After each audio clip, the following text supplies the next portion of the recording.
चलो अभी तक हमने रिमाइंडर थ्योरम पढ़ा, फैक्टर थ्योरम पढ़ा, उसके प्रॉब्लम पढ़े, छोटी छोटी चीज़ों को एलसीएम, एचसीएफ। तो अभी हम पढ़ते हैं रेशो। क्या पढ़ते हैं? रेशो मतलब क्या? सोचिए, आपने पढ़ा है रेशो मतलब, सिंपल सी भाषा में रेशो मतलब डिवाइड। कोई कहता है डिवाइड, कोई कहेगा इस टू, ऐसा कहते हैं। दो या ज़्यादा संख्या या ज़्यादा मानक कि हम कंपैरिजन जब करते हैं तो हम उसको रेशो कहते हैं। जैसे हमने आज तक अभी देखा है A:B, B:C, बीच में जो दो डॉट होते हैं इसको हम रेशो कहते हैं, A:B। और रेशो को हम ऐसा भी लिखते हैं A/B।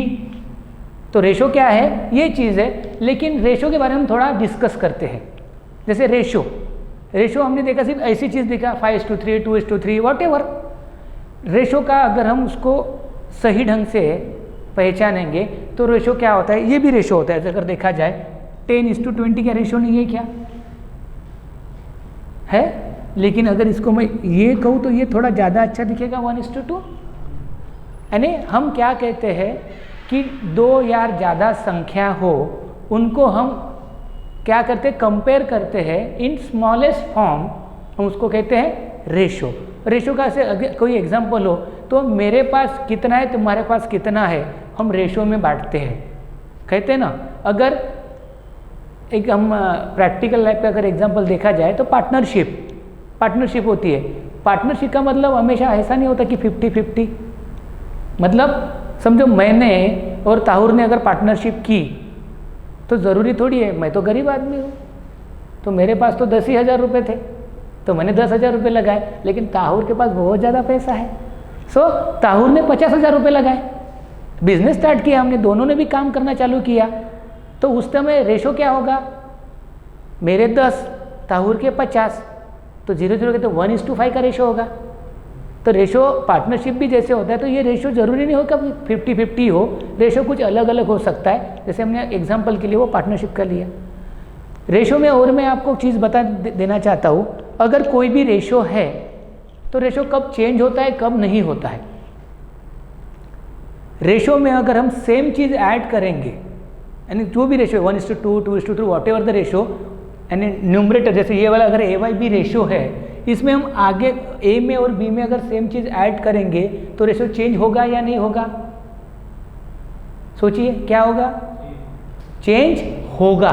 सेम चीज़ भी हम ऐड कर रहे फिर भी रेशो चेंज होगा। माइनस करेंगे तो फिर भी रेशो चेंज होगा। लेकिन अगर हम डिवाइड या फिर मल्टीप्लाई करते हैं सेम नंबर को तो ratio will not change.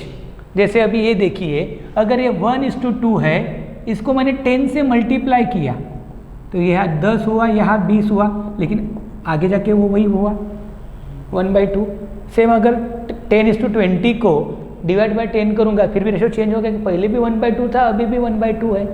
Ratio में एडिशन सब्सट्रैक्शन से रेशो चेंज होता है, लेकिन मल्टीप्लाई या डिवाइड सेम नंबर, ये याद रखिए, सेम नंबर से मल्टीप्लाई या डिवाइड करने के बाद ratio will not change. Ratio change होता नहीं, लेकिन एडिशन और सब्सट्रैक्शन से रेशो चेंज होता है। देखिए एग्जांपल, 4:5 अगर 5 है, 4:5 मैंने दोनों में एक एक ऐड कर दिया, +1 तो क्या बनेगा? 5:6 चेंज। उस पे से अगर एक एक माइनस करूंगा तो क्या बनेगा? 3:4 चेंज। यानी एडिशन और सब्सट्रैक्शन करने के बाद रेशो चेंज होता है, लेकिन मल्टीप्लाई या डिवाइड सेम नंबर से करने के बाद ratio will not change. Okay, चलो डेफिनेशन लिख लीजिए।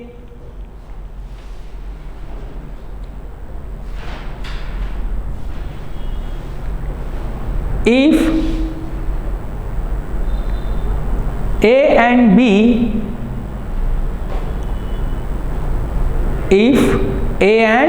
B, two quantities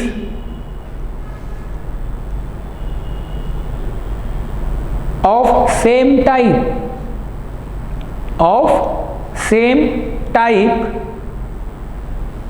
then ratio is represented by A:B। इसको हम कैसे पढ़ते हैं? A:2.B नहीं पढ़ते, A:B। देखो डेफिनेशन में क्या लिखा हमने? Same type. ऐसे होगा क्या अगर जैसे आपको पता है ग्राम एंड किलोग्राम, तो ग्राम और किलोग्राम में रेशो बनेगा क्या? Quantities are different, units are different, same unit होने चाहिए। रेशो निकालने के लिए यूनिट्स सेम होने चाहिए। देखो आपने ये चीज़ सारी पढ़ चुके हैं आप, या आप 10th स्टैंडर्ड में हो या 9th स्टैंडर्ड में, मुझे नहीं पता एग्जैक्ट कौन से स्टैंडर्ड में पढ़ी है आपने, बट ये सारी चीज़ आप पढ़ चुके हो। तो रेशो सेम यूनिट होना चाहिए। और रेशो के बारे में हमने सारा डिस्कस किया कि सेम चीज़ ऐड हो या सब्सट्रैक्ट हो, ratio will change, but same cheese multiply या डिवाइड हो, रेशो विल नॉट चेंज। अभी रेशो में कुछ अलग नाम है, वो मैं आपको बताता हूँ। आपने सुने होंगे, सुने क्या कुछ रेशो के अलग अलग नाम सुने हैं? जैसे ये था हमारा A:B, A²:B², A³:B³, A⁻²⁰, B⁻3/B। इसके पहले सुना है आपने इसको? कभी ऐसे आपने यूज भी नहीं किया होगा। तो पहला जो रेशो था इसको हम क्या है, अपना सिंपल रेशो है हमारा, ओके। इसको कहते हैं डुप्लीकेट रेशो। लिखिए इसके आगे, इसको कहते हैं डुप्लीकेट रेशो। इसको डुप्लीकेट रेशो, इसको ट्रिप्लीकेट रेशो,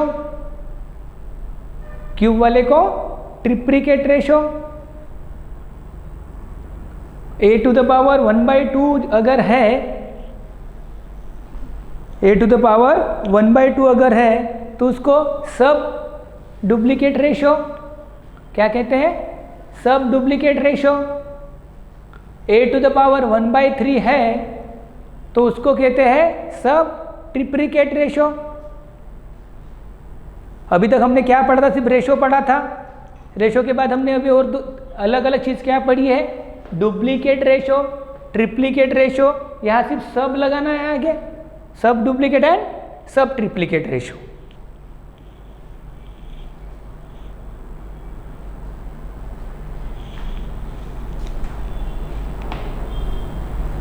ओके, लिखा है।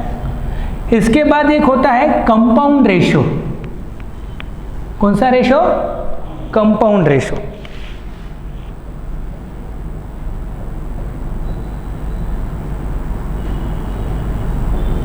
जैसे A/B है एंड C/D है, तो मैं इसको क्या करूंगा? मैं ऐड करूंगा तो कंपाउंड रेशो मिलेगा मुझे। मैं ऐड कर सकता हूं क्या?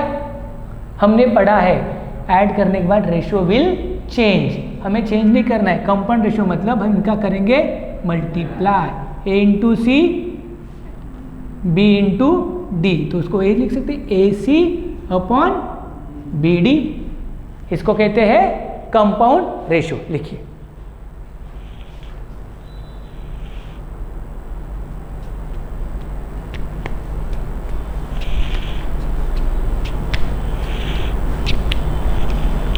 हमेशा याद रखना मल्टीप्लाई डिवाइड करने से रेशो बदलता नहीं।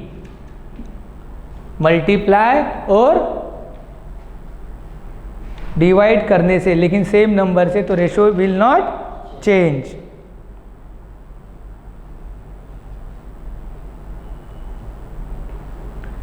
रेशो तो पढ़ा हमने। रेशो पढ़ते पढ़ते हर बच्चे के मन में एक अलग वर्ड आ जाता है। कौन सा होगा वो? Ratio and proportion. Ratio and proportion. तो ये प्रोपोर्शन क्या है? रेशो अगर पढ़ा हमने तो रेशो के बाद आता है प्रपोर्शन। तो प्रपोर्शन क्या है? अगर A/B is equal to C/D है, A/B is equal to C/D है, प्रोपोर्शन क्या है? ये रेशो है, A/B रेशो है, C/D भी रेशो है। अगर ये A/B ratio is equal to C/D अगर दिया है तो हम उनको कहते हैं they are in proportion, they are in proportion. Proportion and ratio अलग है। रेशो के लिए दो क्वांटिटी चाहिए। सिंगल क्वांटिटी का रेशो हो सकता है क्या? मैं अकेला, लेकिन मेरा रेशो निकलता है जैसे आपने कहा, लेकिन उसके लिए कुछ तो स्टैंडर्ड होना चाहिए। जैसे body mass index, body mass index अकेला होता है, लेकिन स्टैंडर्ड एक दिया है। अगर मेरी हाइट 5 फुट 8 इंच अगर है तो मेरा वजन x होना चाहिए। x मतलब मुझे नहीं पता कितना होना चाहिए, हो सकता है 60 हो, 65 हो, तो फिर मेरा कैसा है रेशो? 1:1 है, स्टैंडर्ड है, या 1:2 ज़्यादा है, या पॉइंट में है, कम है, तो it will give us the ratio. Ratio के लिए कम से कम कितनी चीज़ें चाहिए? 2, but with same type. Proportion दो रेशो के बीच में दी गई चीज़ है, रेशो और प्रपोर्शन अलग अलग है। तो ये इसका मतलब क्या होता है? प्रपोर्शन पढ़ा है आपने, क्या होता है? A/B is equal to C/D का मतलब क्या होता है? इफ दे आर, इसको ऐसा लिखेंगे ना, हम लिखेंगे ना proportion, they are in, if they are in proportion, तो इसका मतलब क्या होता है? लिखते कैसे हम इसको? A/B को कैसे लिखेंगे? A/B, अभी इज इक्वल टू नहीं, प्रपोर्शन में लिखना है हमें। तो प्रपोर्शन में हम कैसा लिखते हैं? 1 2 3 4, C/D, this is proportion. A/B proportion to C/D, okay? ये चीज़ पढ़ी है आपने, इसके आगे भी आपने पढ़ा, लेकिन आपने कभी ध्यान नहीं दिया। ये दो चीज़ों को हम कहते हैं मीन्स। क्या कहते हैं? मीन्स। बीच में है, मिडल वन मीन्स। इनको क्या कहते होंगे? इनको क्या कहते होंगे? एक्सट्रीम्स। बाजू में इसलिए, लास्ट में इसलिए एक्सट्रीम्स। इसको क्या कहते हैं? मीन्स। ये हमने क्यों लिखा है इसको जरूरत नहीं होती है, लेकिन जब इसके आगे की चीज़ अभी मैं बताने वाला हूँ उसके लिए हमें याद होना चाहिए या फिर समझना चाहिए, इसलिए हमने बीच वाली चीज़ को क्या लिखा? मीन्स, और इसको क्या लिखा? एक्सट्रीम्स। तो क्या होना चाहिए? ये इसके लिए लिखा हमने कि extremes A/D is equal to B/C। तो हम क्या लिखेंगे? Extremes is equal two means. इसलिए मैंने उनको नाम दिए। क्या लिए? A/D is equal to B/C, इसका मतलब AD is equal to BC, या BC is equal to AD, कुछ भी लिखिए, ओके? तो इसका मतलब क्या होता है? Means is equal two extremes. लिखिए इसको।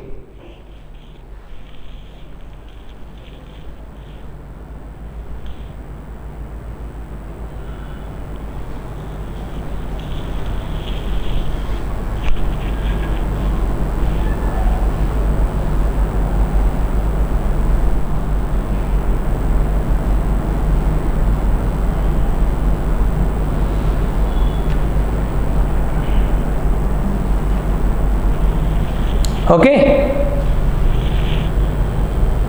तो ये हमने अभी तक पढ़ा रेशो एंड प्रपोर्शन। इसके बाद चीज आती है कंपोनेंडो।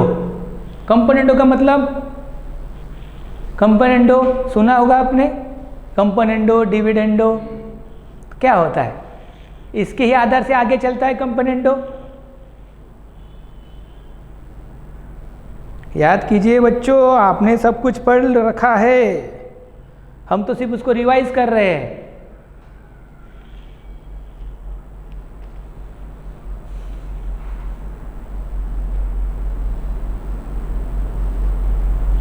ओके चलो कंपोनेंडो देखते हैं। क्या देखेंगे? कंपोनेंडो। सो कंपोनेंडो में ओके, कंपोनेंडो में क्या होगा? a by B is equal to C by D. इसका मतलब क्या होता है? अभी हमने पढ़ा they are in proportion, they are in proportion, a by B is equal to C by D. अभी हमें इसको करना है कंपोनेंडो, तो ध्यान रखिए हम इसको ऐसा लिखेंगे। तो कैसे आता है कंपोनेंडो? आपको याद रहेगा a by B plus 1 is equal to C by D plus 1। Solve कीजिए इसको और मुझे बताइए क्या आता है, फिर यही आपका कंपोनेंडो है।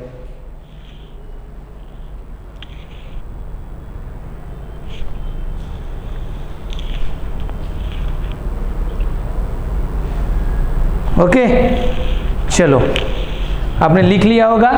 यहाँ क्या होगा? b नीचे, क्योंकि 1 के नीचे 1, तो क्या होगा? a plus B is equal to नीचे क्या होगा? d, ऊपर क्या होगा? c plus D. इसको हम क्या कहते हैं?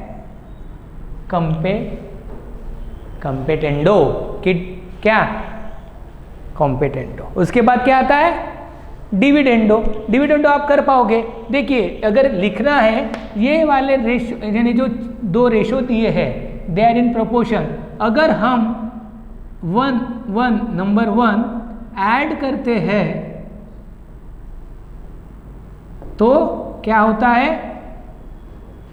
कंपेटेंडो। और -1 करते हैं प्लस के जगह तो क्या मिलता है? डिविडेंडो। ये याद रखिए। कंपेटेंडो डिविडेंडो कैसे होता है? जब A B is equal to B C, ये दो रेशो प्रोपोर्शन में अगर होते हैं, उनमें अगर हम सिंपल 1 ऐड कर देते हो तो दे बिकम कंपेटेंडो, और उसमें 1 माइनस करते तो क्या होता है? डिविडेंडो। चलो डिविडेंडो लिखिए, आप ही लिखिए डिविडेंडो, मैं उसका आंसर लिख देता हूँ। a by B -1 is equal to C by D -1 को क्या होगा? a minus B upon B is equal to C minus D upon D. This is dividendo, componendo and dividendo. अरे मी क्लास घेतो आम्ही, क्लास घेतोय।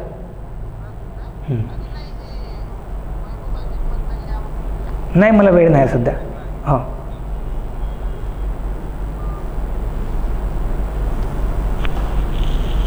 Okay, कंपेटेंडो and dividendo.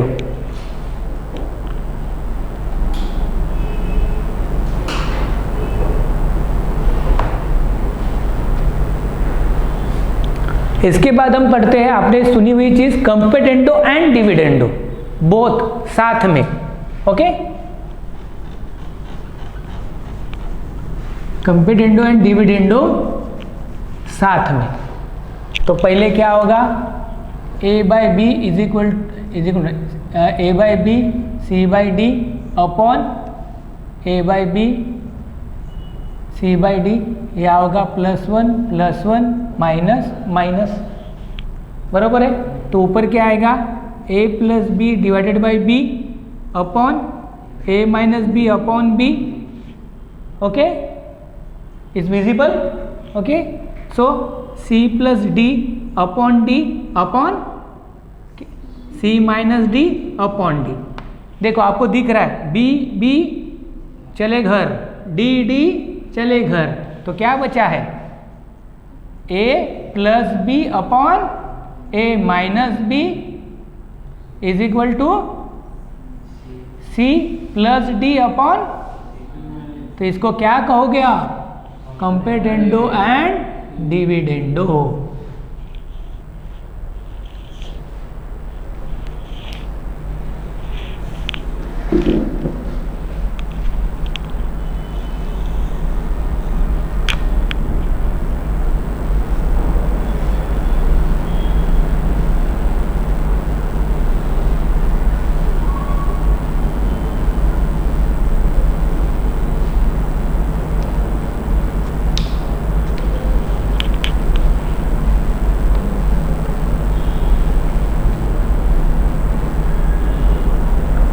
एक example ले लेते हैं हम कंपोनेंडो एंड डिविडेंडो का, देखते हैं।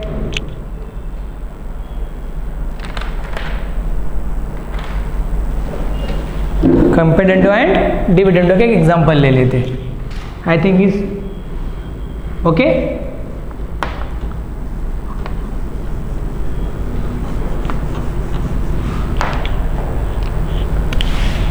10 to the power x upon 10 to the power minus x is equal to y।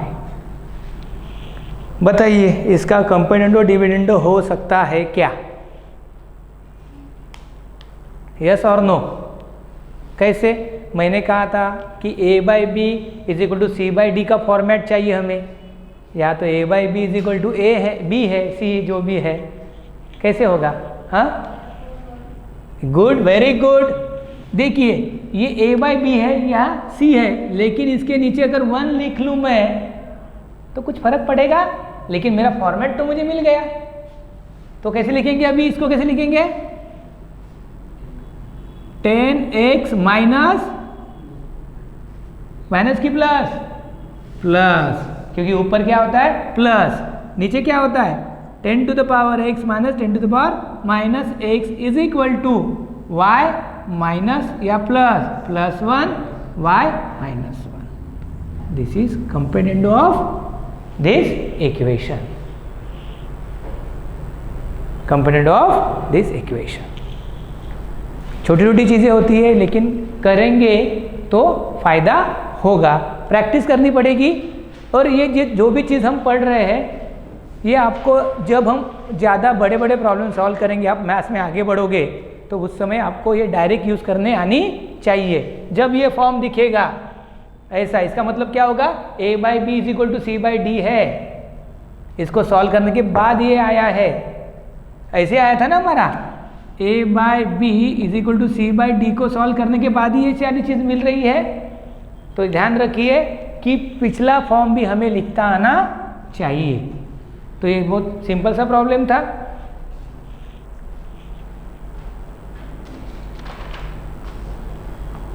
दूसरी चीज़ पढ़ते हैं कंटिन्यूअस प्रोपोर्शन। आपको सिर्फ नाम पता नहीं होगा, अदरवाइज मेरे हिसाब से तो आपको आता है। Okay, continuous proportion. Continuous proportion मतलब क्या?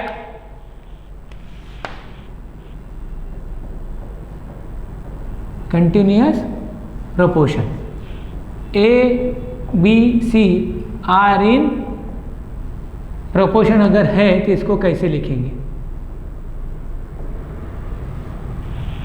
ए बी सी ऐसे लिखेंगे ना, A is to B is to C. तो फिर अभी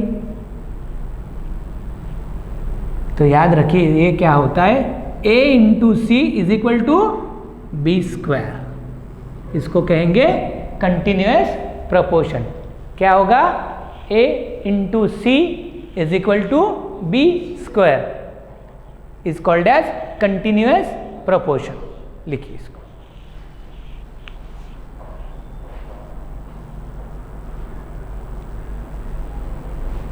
और इसी चीज़ को आपको रिप्रेजेंट करना होगा, तो जो हमने किया था a is to B 4 dot, B D C is to D, तो इसको 4 डॉट में कैसे लिखेंगे?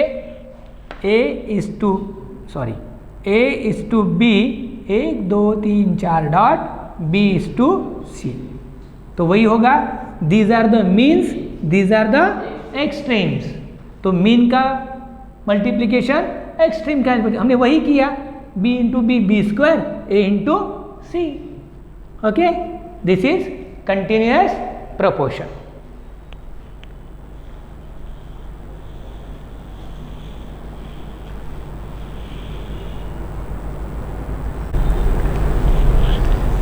अभी हमने रेशो में सारी चीज़ें देख ली, प्रोपोर्शन देखा, फिर कंपोनेंडो, डिविडेंडो, ये सारी चीज़ों को हमने पढ़ा है। तो छोटा सा एक प्रॉब्लम भी हमने सॉल्व किया।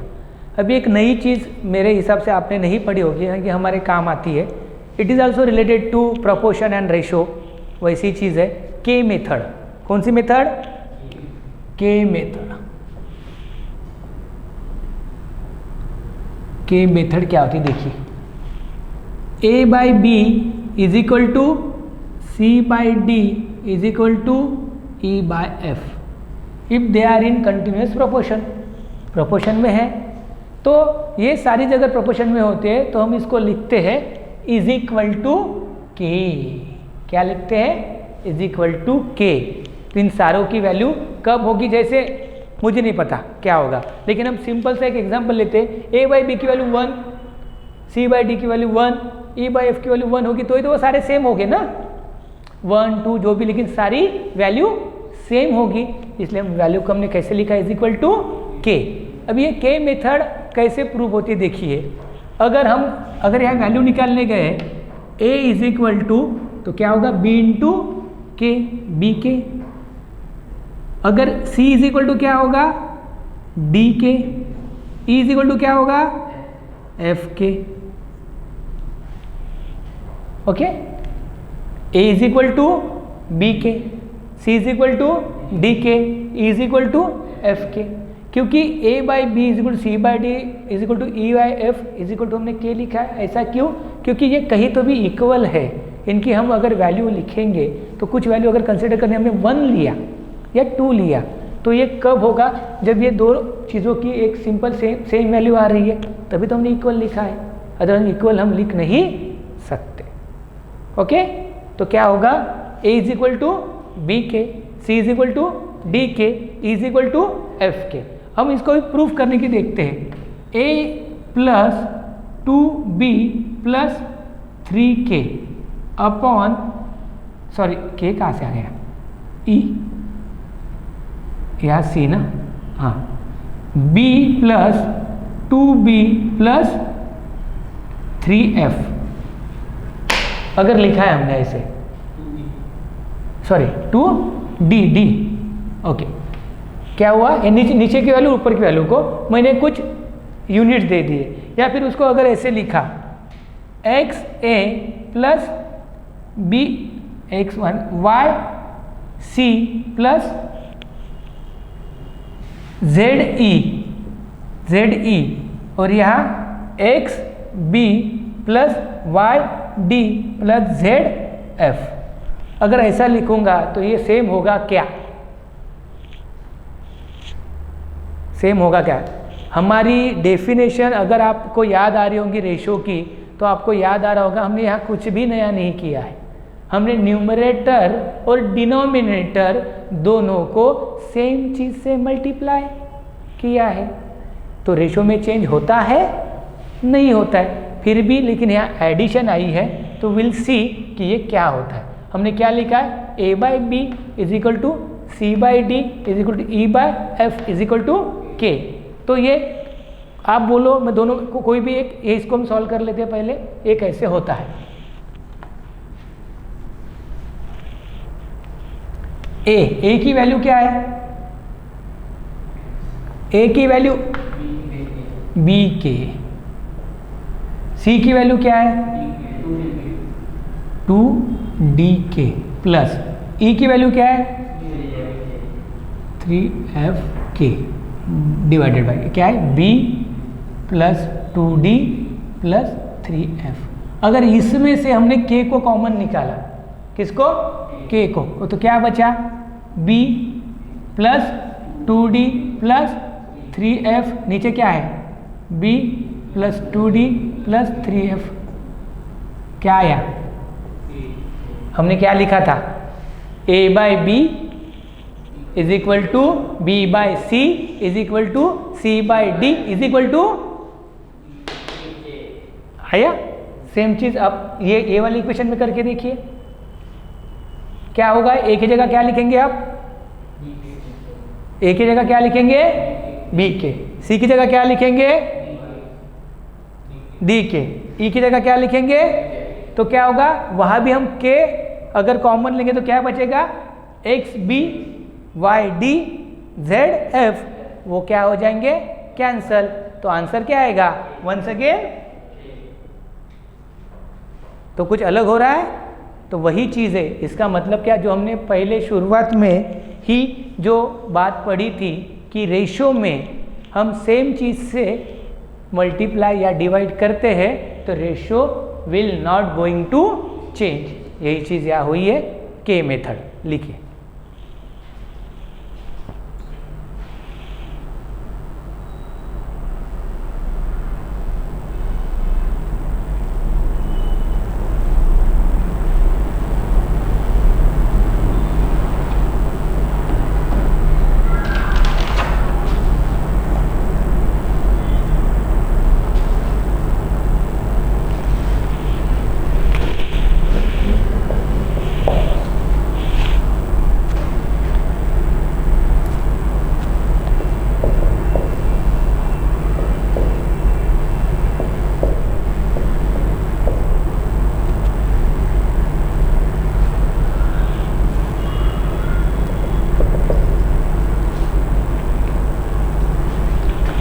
ओके, तो प्रॉब्लम लिखते हैं। प्रॉब्लम लिखिए।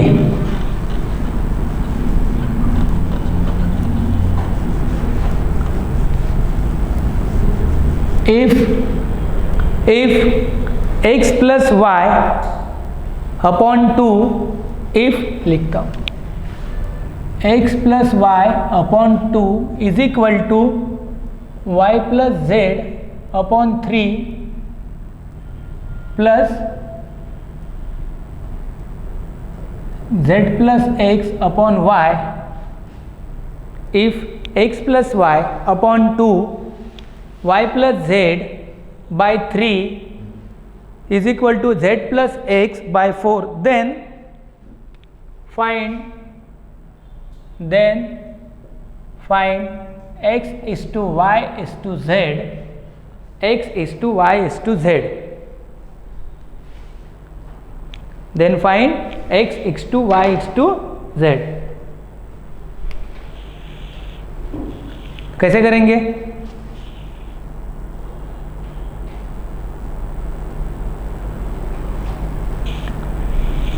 जब ये वाला फॉर्मेट दिखता है ऐसा हमने पढ़ा है, तो उसको हमने कौन से मेथड से सॉल्व किया था? के मेथड से। तो क्या करेंगे? इज इक्वल टू के, इज इक्वल टू के। अगर इज इक्वल टू के होता है तो वैल्यू क्या आती है? X plus Y is equal to क्या आएगा? X plus Y is equal to क्या आएगा? Into 2k। Y plus Z is equal to क्या आएगा? 3k। Very good. और z plus X is equal to क्या आएगा? 4k, sorry 4k। तो क्या करोगे आगे? सॉल्व कीजिए। इनको अगर सॉल्व करते हैं तो क्या आता है? ये आपको याद देखिए, ध्यान से देखिए। x दो बार, y z, इसका मतलब ये ऐसा है, twice x plus Y plus Z is equal to क्या होता है टोटल? 9k। ओके, अगर इसको ही हम आगे बढ़ते तो ये ऐसा आएगा, x plus Y plus Z is equal to 9k by 2। ये 2 इधर चला गया, 9k बाय 2। अभी हम इसको सॉल्व कर सकते हैं x प्लस वाई, x की इंडिविजुअल वैल्यू y की और z की, क्योंकि मेरे पास x प्लस वाई है। x प्लस वाई की वैल्यू कितनी है? 2k। तो मैं अगर यहाँ अगर मैंने x प्लस वाई की वैल्यू लिखी तो क्या होगा? z plus 2k is equal to 9/2k।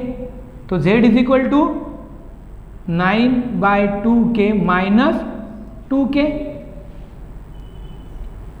तो कितना आता है? कितना आता है? z इज इक्वल टू 2, तो क्या हो गया? क्या होगा फिर? 9k माइनस 5k, तो क्या आएगा? 4k, sorry 4k। तो 5k बाई 2। वैसे फिर y प्लस जेड की वैल्यू रखी है। y प्लस जेड की वैल्यू कितनी है? 3k। क्या है? 3k। तो क्या होगा? x plus 3k is equal to 9k by 2। तो x यहाँ z की वैल्यू मिली हमें कितनी? 5k by 2। तो यह क्या मिलेगा? 9k बाई 2 माइनस 3k, तो x इज इक्वल टू 2, यहाँ 9k होगा माइनस 6k, तो क्या होगा 3k/2। तो वैसे फिर लास्ट वैल्यू कौन सी निकालेंगे हम, x निकला है और z निकला, y चाहिए, तो हम कौन सी वैल्यू पुट करेंगे, z plus X. z plus X की वैल्यू क्या है, तो क्या होगा y plus z plus value 4k, 4k is equal to 9k/2, तो y is equal to 9k/2 minus 4k, तो क्या मिली y की वैल्यू k/2, y की वैल्यू k/2। अब देखिए x plus Y plus Z की वैल्यू लिख रहे हैं हम, x की वैल्यू कितनी है, कहा गया x 3k/2, 3k/2 इस टू, y की वैल्यू कितनी है k/2, z की वैल्यू कितनी है 5k/2, 2 2 2 गए घर गए, तो क्या बचा अभी 3k इज टू 5k।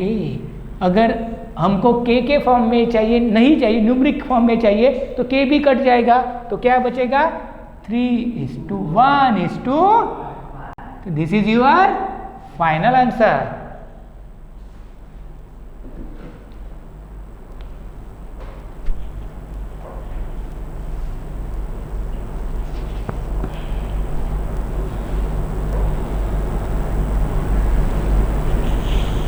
और इसको लिखते लिखते हमने एक चीज़ ये भी लिखी थी, जब हमें a/b is equal to b/c is equal to c/d जब था, हमने उसका एडिशन भी किया था। डायरेक्टली क्या लिखा था, a plus b plus c ने a plus c plus e upon b plus d plus f, शुरुआत में इज इक्वल टू k लिखा था हमने, डायरेक्ट एडिशन भी किया था। उसको हम कहते हैं लीनियर फंक्शन। अगर प्रोपोर्शन होते तो उसके लीनियर फंक्शन भी सेम होते हैं।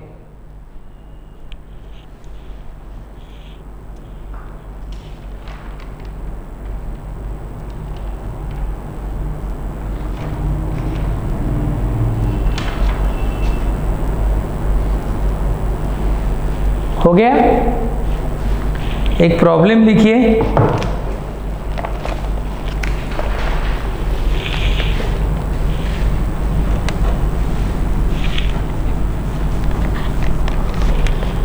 Find numerical value of the ratio, find numerical value of the ratio if a/b plus c is equal to b/a plus c is equal to c/a plus b। क्या है, find numerical value of the ratio if a/b plus c b/a plus c is equal to c/a plus b। कैसे solve करेंगे, क्या find करनी है हमें इस ratio की न्यूमेरिकल वैल्यू, जो हमने यहाँ कैसे फाइंड किया था, x:y:z को 3:1:5, तो इसके हमें न्यूमेरिकल वैल्यू फाइंड करनी है। ये जब more than one ratio, if more than one ratio are in proportion, ये लिख लीजिए, एक चीज लिख लीजिए आप, इफ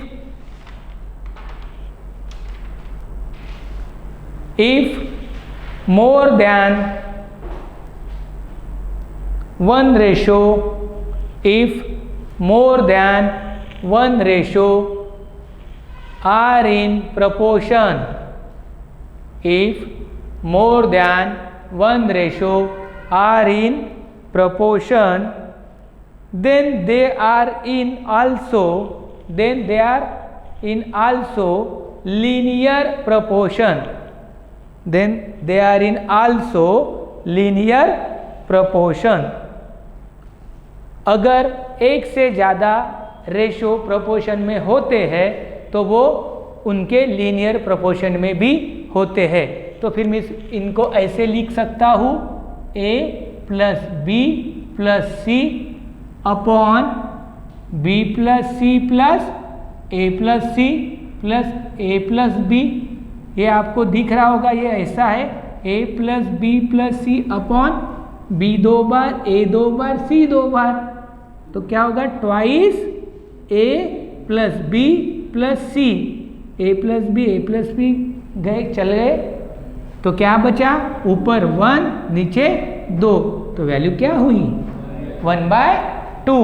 तो दिखने के लिए प्रोपोर्शन तो बड़ा दिखता है, लेकिन अगर उसको हम सही ढंग से सॉल्व करें, के मेथड से करेंगे तो समय लगेगा ना। के मेथड से क्या करोगे आप, a की वैल्यू b प्लस सी के, मतलब b के सी के, फिर a के सी के, a के वो फिर वो बड़ी वैल्यू होगी उसको पुट करोगे, you will apply the method which is lengthy one. लेकिन हम लीनियर प्रोपोर्शन की मेथड से करते हैं तो आपका आंसर चुटकियों में आएगा। तो ऐसी चीज़ हमें ध्यान रखनी है और करते समय प्रैक्टिस करते रहो तो ये चीज़ ध्यान भी रहेगी। क्या किया हमने, ए ऊपर के न्यूमरेटर को ऐड किया, बाद में डिनोमिनेटर को ऐड किया, दे आर इन प्रोपोर्शन, तो उनको हमने लीनियर प्रोपोर्शन में लिखा a plus B plus C upon B plus C plus A plus C upon A plus B.